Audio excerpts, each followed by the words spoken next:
சாம்பல் புதன் கத்தோலிக்க திருச்சபையில் உயிர்ப்பு ஞாயிற்கு முந்தைய 40 நாட்கள் தவக்காலமாக அனுசரிக்கப்படுகிறது. பழைய ஏற்பாட்டில் மக்கள் தங்கள் பாவங்களை நினைத்து மனம் கசிந்து சாம்பலை உடலெல்லாம் பூசி மேனி அழகை குறைத்து கோணியை ஆடையாக அணிந்து தலைக்கு எண்ணெய் தேய்க்காமல் உண்ணா நோன்பிருந்து கடவுளின் மன்னிப்பை வேண்டினர். அதன் நீட்சியாகவே சாம்பல் புதன் தினத்தில் நெற்றியில் சாம்பலினால் சிலுவை அடையாளம் வரையப்படுகிறது. நெற்றி என்பது மனிதனின் முழுமையை குறிக்கிறது. நெற்றியில் பூசப்படும் சாம்பல் மனிதனை முழுமையாக இறைவனிடம் சரணடைய வைக்கிறது. திருவெளிப்பாட்டு நூலில் நெற்றியில் கடவுளின் முத்திரை இல்லாதவர்களுக்கு மட்டும் தீங்கு செய்யுமாறு கடவுள் தம் தூதருக்கு கட்டளை தருகிறார்.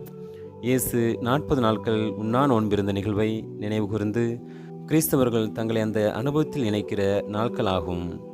இறைவனின் அருளை பெற விளைபவர்கள் தங்களை தாழ்மை நிலைக்கு தள்ளி இறைவனை முழு மனதுடன் ஏற்றுக்கொள்ளுதல் அவசியம் என்பதை நினைவூட்டுவதே சாம்பல் புதன் ஆகும்.